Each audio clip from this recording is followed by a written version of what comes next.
नमस्कार। आज हम एक खास देश की बात कर रहे हैं, पश्चिम अफ्रीका में लाइबेरिया।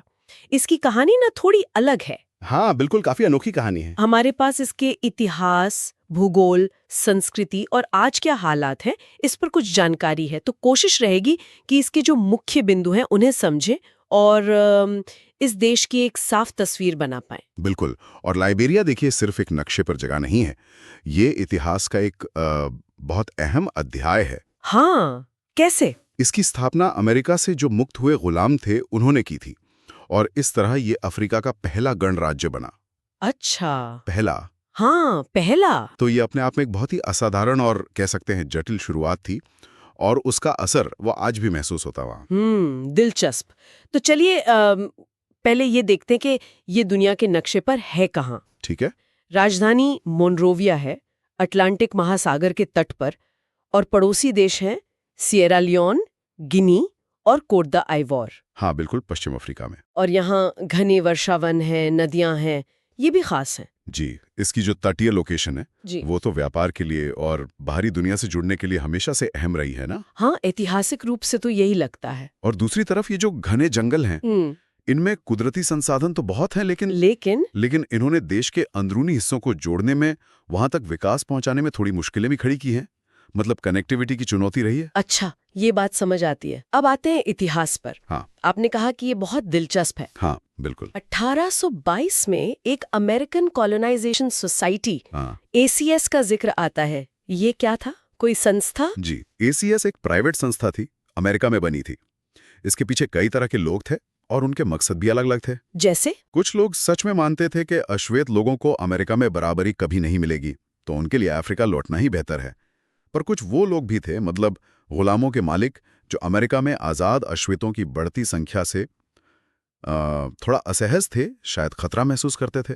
ओ, तो ACS ने क्या किया? उन्होंने फंड जमा किया और पश्चिम अफ्रीका के इस हिस्से में जमीन, कह लीजिए, खरीदी या हासिल की और इसे नाम दिया लाइबेरिया। लाइबेरिया मतलब आजादी की धरती। हाँ, बिल्कुल। और फिर अमेरिका से जो मुक्त हुए अश्वेत थे, उन्हें यहाँ भेजना शुरू किया। तो ये लोग अमेरिका से एक नई उम्मीद लेकर आए थे, पर क्या वो जमीन खाली थी? मतलब वहां पहले से कोई नहीं रहता था? यही वो पेंच है जहां से कहानी थोड़ी जटिल हो जाती है। बिल्कुल रहते थे। वहां कई स्वदेशी अफ्रीकी समुदाय सदियों से बसे हुए थे।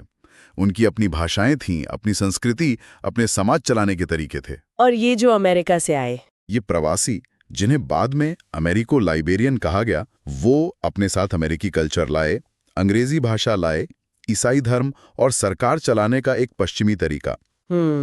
और कहीं ना कहीं उन्होंने खुद को वहां की स्थानीय आबादी से थोड़ा ऊपर समझा और धीरे धीरे सत्ता पर कब्जा कर लिया। ओह, तो यहीं से वो बंटवारा शुरू हुआ जिसकी बात आप कर रहे थे? हाँ, बिल्कुल। एक गहरा सामाजिक और राजनीतिक विभाजन, और इसकी जड़ें यहीं पड़ी, जो बाद में लाइबेरिया के लिए बहुत नुकसानदेह साबित हुई। और इसी माहौल में 1847 में लाइबेरिया ने खुद को स्वतंत्र घोषित कर दिया, अफ्रीका का पहला स्वतंत्र गणराज्य। ये तो बहुत बड़ी बात रही होगी उस जमाने में। असाधारण।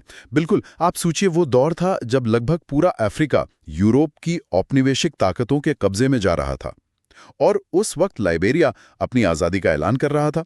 ये दुनिया भर के अश्वेत लोगों के लिए एक प्रेरणा बना। हाँ, ये तो है। लेकिन विडंबना देखिए, ये आज़ादी असल में ज़्यादातर अमेरिको लाइबेरियन एलीट, यानी कि जो ऊंचा तबका था, उन्हीं तक सीमित थी। मतलब उन्होंने जो शासन व्यवस्था बनाई, उसमें जो मूल अफ्रीकी आबादी थी, उन्हें बहुत लंबे समय तक नागरिक अधिकारों से, राजनीति में हिस्सेदारी से दूर रखा गया। तो ये आजादी की धरती सबके लिए उतनी आजाद नहीं थी? सही कहा, बिल्कुल नहीं थी। और ये तनाव, ये अंदर ही अंदर सुलगता रहा। कैसे? मतलब आगे क्या हुआ? देखिए, ये जो अमेरिको लाइबेरियन अल्पसंख्यक वर्ग था, इसने करीब 130 साल तक देश पर राज किया, अक्सर एक ही पार्टी के जरिए, ट्रू विग पार्टी। अच्छा, एक ही पार्टी? हाँ, लंबे समय तक वही एकमात्र कानूनी पार्टी थी। और जो स्वदेशी आबादी थी, उनके साथ भेदभाव होता था, उनकी जमीनों पर कब्जा, राजनीतिक दमन, ये सब आम बातें थी। तो फिर ये कब तक चला? आखिरकार ये जो दबा हुआ गुस्सा था, वो 1918 में फूटा। एक हिंसक सैन्य तख्तापलट हुआ। सैमुअल डो नाम के एक स्वदेशी सैनिक ने राष्ट्रपति विलियम टॉलबर्ट की हत्या कर दी और सत्ता अपने हाथ में ले ली। ओह। इसने अमेरिको लाइबेरियन शासन का तो अंत कर दिया, हम्म। लेकिन देश में अस्थिरता और जातीय हिंसा का एक नया और शायद पहले से भी ज्यादा भयानक दौर शुरू हो गया। और इसी अस्थिरता से वो गृहयुद्ध जुड़े हैं 1989 से 2003 तक जो चले। हाँ बिल्कुल, 2 बहुत लंबे और बहुत ही क्रूर गृहयुद्ध। पहला 1989 में चार्ल्स टेलर के विद्रोह से शुरू हुआ, फिर दूसरा उसके बाद भी चलता रहा। कितना नुकसान हुआ होगा? तबाही। लाइबेरिया पूरी तरह से तबाह हो गया। अंदाजा है कि 2.5 लाख से ज्यादा लोग मारे गए। 2.5 लाख? हाँ, और लाखों लाखों लोग बेघर हुए, पड़ोसी देशों में शरणार्थी बने, अर्थव्यवस्था पूरी तरह चरमरा गई, स्कूल अस्पताल सब नष्ट हो गए। समाज का वो जो ताना बाना होता है वो बिखर गया। बहुत भयानक। बच्चों को सैनिक बनाया गया, महिलाओं के खिलाफ भयानक हिंसा हुई। वो लाइबेरिया के इतिहास का सबसे काला दौर था। इतनी तबाही, इसके बाद उम्मीद कैसे जगी? आपने 2006 में एलन जॉनसन सरलीफ के चुनाव का जिक्र किया था, वो एक अहम मोड़ था। निश्चित रूप से। गृहयुद्ध खत्म होने के बाद 2005 में चुनाव हुए और उसमें एलन जॉनसन सरलीफ जीती। ये एक ऐतिहासिक पल था। क्यों? क्योंकि वो सिर्फ लाइबेरिया की नहीं, बल्कि पूरे अफ्रीका महाद्वीप की पहली चुनी हुई महिला राष्ट्रपति बनी। अच्छा, पूरे अफ्रीका की पहली? जी हाँ, ये शांति की तरफ, लोकतंत्र की बहाली की तरफ और देश को फिर से बनाने की दिशा में एक बहुत शक्तिशाली संकेत था। उन्हें नोबेल शांति पुरस्कार भी मिला। उनके सामने चुनौतियां तो बहुत रही होंगी। पहाड़ जैसी देश को फिर से जोड़ना था, अर्थव्यवस्था को पटरी पर लाना था, सेना पुलिस को दोबारा खड़ा करना था, लाखों लोगों को फिर से बसाना था। उन्होंने इस दिशा में बहुत काम किया। हालांकि ये भी सच है कि उनके कार्यकाल में भ्रष्टाचार और धीमी प्रगति को लेकर आलोचनाएं भी हुईं। तो ये इतिहास हमें आज की स्थिति पर लाता है। आबादी लगभग 50 लाख है। हाँ, करीब इतनी ही। आधिकारिक भाषा अंग्रेजी है, जो शायद अमेरिकी प्रभाव दिखाता है। हाँ बिल्कुल। लेकिन यहाँ 30 से ज्यादा स्थानीय अफ्रीकी भाषाएं भी बोली जाती हैं। ये कैसे मुमकिन है? यही तो लाइबेरिया की खूबसूरती है, उसकी विविधता। अंग्रेजी भले ही सरकारी काम की भाषा हो, शहरों में बोली जाती हो, लेकिन आप मुनरोविया से जरा बाहर निकलिए तो आपको क्रियो, बास्सा, खपेल ऐसी कई भाषाएं सुनने को मिलेंगी। तो रोजमर्रा की जिंदगी में ये विविधता दिखती है? बिल्कुल दिखती है। हर जातीय समूह की अपनी अलग परंपराएं हैं, अपने रीति रिवाज, अपने सामाजिक नियम। धर्म में भी यही है। ईसाई धर्म मानने वाले सबसे ज्यादा हैं, लेकिन मुस्लिम आबादी भी काफी है, खासकर उत्तर पश्चिम में। और पारंपरिक मान्यताएं? हाँ, बहुत से लोग पारंपरिक अफ्रीकी मान्यताओं को भी मानते हैं। या फिर ऐसा भी होता है कि लोग ईसाई या मुस्लिम मान्यताओं के साथ साथ अपनी पारंपरिक मान्यताओं को भी निभाते हैं। एक तरह का मिश्रण है। आपने पहले अमेरिको लाइबेरियन और स्वदेशी परंपराओं के मिश्रण की बात की थी। इसका कोई उदाहरण दे सकती हैं, जैसे संगीत में या कला में? हाँ बिल्कुल। जैसे संगीत में एक जॉनर है हिपको। हिपको? हाँ, ये अमेरिकी हिप हॉप और लाइबेरियन स्थानीय भाषाओं का, वहाँ के सामाजिक मुद्दों पर बात करने का एक फ्यूजन है। युवाओं में बहुत पॉपुलर है। अच्छा। और पारंपरिक संगीत भी है, जिसमें ड्रम, जाइलोफोन जैसे वाद्य यंत्र बजते हैं। हस्तशिल्प में भी ये दिखता है। लकड़ी की नक्काशी, खासकर मुखौटे, मूर्तियां, ये पारंपरिक अफ्रीकी स्टाइल में होती हैं, पर कभी कभी उनमें थोड़ा पश्चिमी असर भी दिखता है। कपड़ों में भी आपको पश्चिम अफ्रीकी प्रिंट्स और अमेरिकी स्टाइल के कपड़े दोनों का मेल दिखेगा। ये संस्कृति ये लगातार बदल रही है, अपनी जड़ों को भी पकड़े हुए है और नए असर भी ले रही है। ठीक है। अब अगर शासन व्यवस्था की बात करें तो ये एक गणराज्य है, राष्ट्रपति प्रणाली है।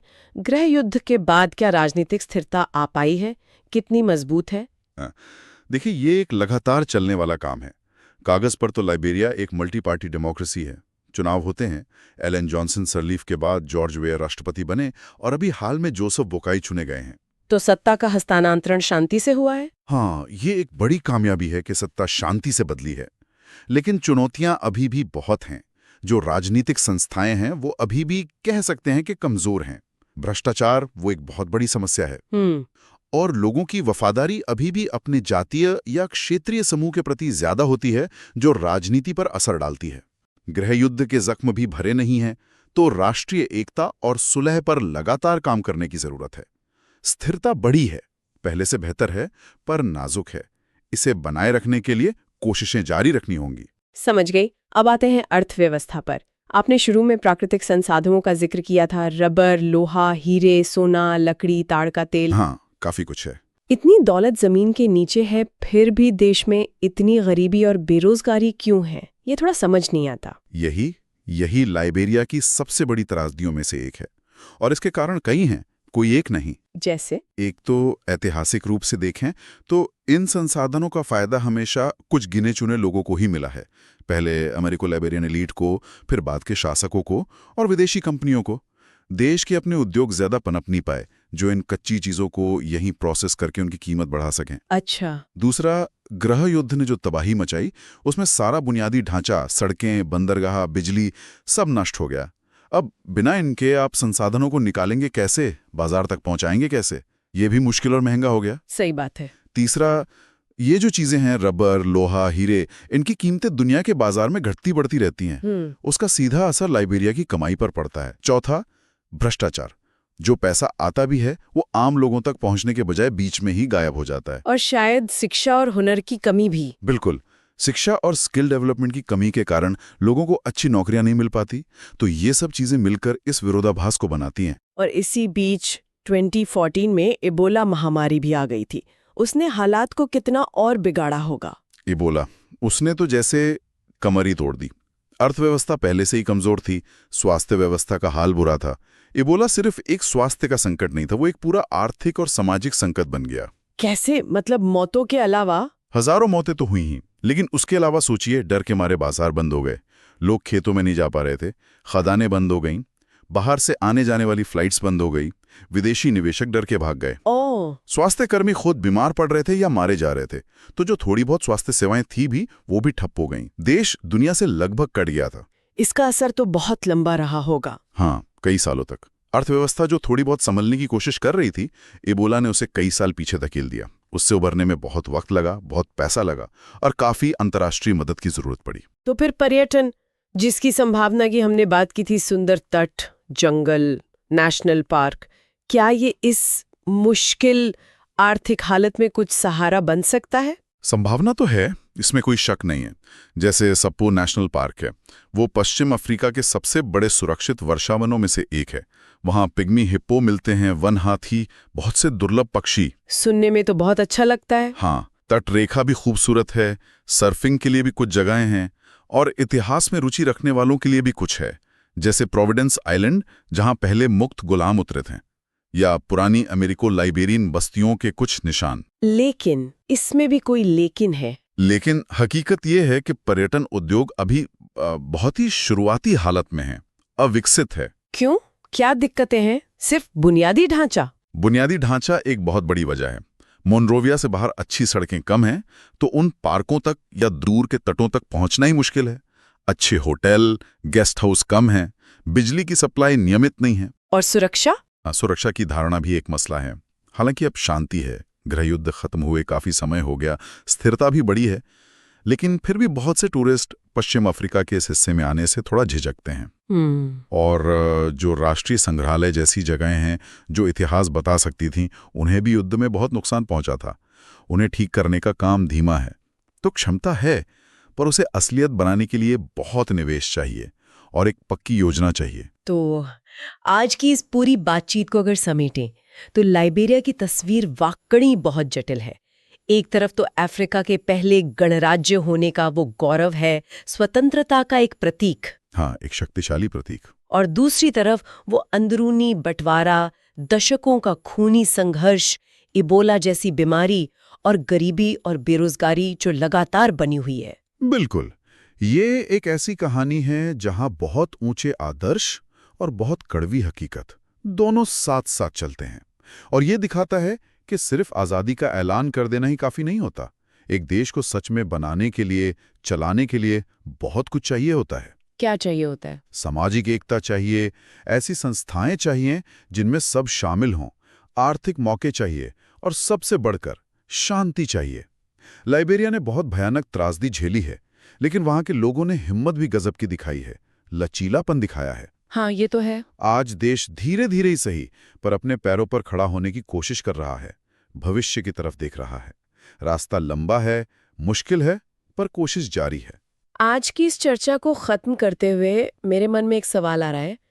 लाइबेरिया की ये कहानी, जिसकी शुरुआत ही इतनी अलग थी, मतलब बाहर से आए आजाद लोग, एक बाहरी विचार, अमेरिकी गणतंत्रवाद का, उसे एक अफ्रीकी जमीन पर लगाने की कोशिश। हाँ, और ये सवाल उठता है कि ये जो असाधारण नींव थी बाहरी आदर्श और स्थानीय सच्चाइयों का जो ये गालमेल था, ये किसी देश के पूरे भविष्य को, उसकी पहचान को, उसकी कामयाबी और नाकामयाबी को और मुश्किलों से लड़ने की उसकी ताकत को किस हद तक और किस तरह से तय करता है।